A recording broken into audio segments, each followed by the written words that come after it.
بسم الله الرحمن الرحيم وصلى الله وسلم وبارك على سيدنا محمد وعلى آله وصحبه أجمعين. Très heureux de vous retrouver sur Mizan TV et nous allons continuer à aborder les leçons de l'école du jeûne. Dans la précédente vidéo, nous avons parlé d'un certain nombre de leçons qu'on peut qualifier de leçons d'ordre vertical, c'est-à-dire une relation entre l'individu et son créateur subhanahu wa ta'ala, à travers l'acquisition de la sincérité dans la pratique du jeûne, à travers aussi le nom d'Allah Al-Qarib, le tout proche, le nom d'Allah Al-Qarib, le tout proche, que Allah a évoqué au milieu des versets prescriptifs qui parlent du jeûne, et ce n'est pas le hasard. Et aussi à travers la relation du croyant avec le Coran qui a été révélé pendant le mois du jeûne, et que le mois du jeûne, le mois du Ramadan et le mois du Coran, et aussi les prières telles que Tarawih dans la nuit.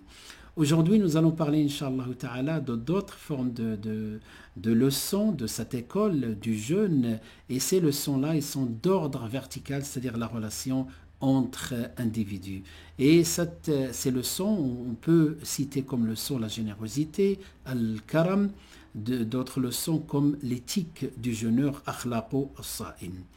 Et donc, la question de la générosité parmi les choses que l'Ummah a préservées depuis des siècles et des siècles, et pendant le mois du Ramadan, nous constatons une générosité qui déborde dans les mosquées, dans les associations caritatives, humanitaires, dans les familles, entre amis, etc. Pendant ce mois de jeûne, donc une générosité exceptionnelle. Ceci, c'est tout simplement une imitation à la pratique du prophète sallallahu alayhi wa sallam durant le mois du Ramadan, comme le disait Abdullah ibn Abbas radiyallahu anhu, que le prophète sallallahu alayhi wa sallam kana Rasulullah sallallahu alayhi wa sallam ajwad an-nas bil khayr wa kana ajwad ma yakun fi shahr Ramadan ila akhir al-hadith hatta yaqul karrihi al-mursala. Abdullah ibn Abbas radiallahu anhu nous disait que le messager d'Allah était l'homme le plus généreux. C'était un homme qui donnait sans compter et sans craindre la pauvreté, entre parenthèses. Ça, c'est un autre témoignage d'un autre compagnon. Et lorsqu'il rencontre le Jibril, je continue le hadith d'Abdullah ibn Abbas, pour réciter le Coran, était plus généreux que le vent quand il souffle. Cette générosité, le prophète sallallahu alayhi wa sallam l'a transmis à sa communauté à travers ses prêches, à travers ses hadiths. Et c'est dans ce sens-là, on peut citer parmi les hadiths ce que disait le prophète sallallahu alayhi wa sallam: celui qui assure à un jeûneur son repas de rupture de jeûne a le même salaire que la personne qui a reçu cette générosité et ce repas. Et certains messagers disaient à Rasulallah: nous n'avons pas tous les moyens pour nourrir un jeûneur. Vous savez dans quelles conditions il vivait, dans quelles conditions il supportait donc les épreuves. Et ils n'avaient pas les moyens pour nourrir ne serait-ce qu'une seule personne. Et le prophète sallallahu alayhi wa sallam les rassure en disant: Allah accorde la même récompense pour celui qui donne à un jeûneur une simple date ou un peu d'eau ou de lait. Voilà donc cette générosité qui est quelque chose, alhamdoulilah, qu'on le sent préservé surtout pendant le mois du Ramadan. Ensuite, nous avons d'autres leçons qu'on apprend dans cette école qui est l'école du jeûne, à savoir une éthique exceptionnelle. Cette éthique qui doit être respectée par l'ensemble des jeûneurs, comme le prophète sallallahu alayhi wa sallam nous l'a appris, et qu'il a associé le jeûne au bon comportement, jusqu'au point même dans certaines épreuves, lorsque la personne peut être même provoquée, le prophète sallallahu alayhi wa sallam apprend aux jeûneurs ce comportement en disant: et si quelqu'un l'insulte ou l'attaque, qu'il dise: je suis en état de jeûne, je suis en état de jeûne, inni sa'im, inni sa'im. Et il disait également, sallallahu alayhi wa sallam, le mois du Ramadan, c'est le mois de la patience, et la récompense de la patience est le paradis. Et il disait aussi, sallallahu alayhi wa sallam, pour avertir et mettre en garde ceux qui risquent de ne pas respecter cet aspect-là du jeûne, qui est le bon comportement, le jeûne des sens tout simplement, de la langue, des mains, des yeux, de louer.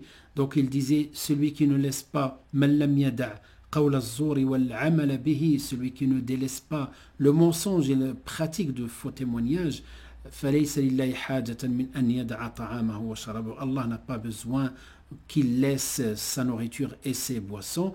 C'est simplement un avertissement, simplement un rappel, mais cela n'empêche pas que la personne doit jeûner, quelles que soient les conditions. Et pour conclure par rapport à cet aspect-là, Jabir ibn Abdillah radiallahu anhu, qui était un compagnon qui a appris la leçon, qui a compris, nous transmet ses paroles de sagesse en disant des conseils après la mort du prophète sallallahu alayhi wa sallam. Et il disait, quand tu jeûnes, que ton ouïe jeûne également, ta vue, ton regard, et que ta langue s'abstient, parce que le jeûne n'est que l'abstinence de manger, de boire et d'avoir des relations intimes. Donc que ces sens aussi jeûnent en même temps. Et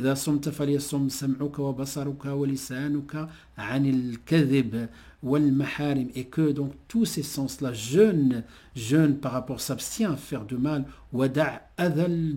et ne fais pas du mal à ton voisin, et tu dois dégager une forme de respect dans le jour de ton jeûne. Fais de telle sorte qu'il y a une distinction, que le jour de ton jeûne soit distingué des autres jeûnes qui sont ordinaires. Voilà, avec cette mandouma, ce système complet, ce système complet, on arrive à comprendre que le jeûne, ça va au-delà de fait de s'abstenir de manger et de boire. Le jeûne, l'école du jeûne nous donne un sens à notre vie. L'école du jeûne nous aide à nous réformer, à nous aide à l'élévation, à purifier nos cœurs des mauvaises choses, des souillures de najasa des cœurs, et nous aide à une élévation. Et c'est pour cela Abu Hamid al-Ghazali parle des 3 degrés de jeûne. Il dit le jeûne de celui qui s'abstient de manger et de boire, il l'appelle le jeûne siyamul awam, le jeûne des gens du commun. Et ensuite il dit un autre jeûne, le jeûne dans lequel la personne s'abstient également de faire du mal avec sa langue et sa main, etc. Il l'appelle siyamul khawas, l'élite. Il y a ensuite une troisième forme de jeûne qui est siyamu khawas il khawas, le jeûne de l'élite des élites. Et donc c'est le jeûne du cœur, de regard, un regard avec beaucoup de hauteur par rapport à ce bas monde. ونسأل الله عز وجل أن يرزقنا الصيام خواص الخواص, qu'Allah nous accorde le jeûne de l'élite des élites. وصلى الله وسلم وبارك على سيدنا محمد وعلى آله وصحبه أجمعين والحمد لله رب العالمين والسلام عليكم ورحمة الله تعالى وبركاته.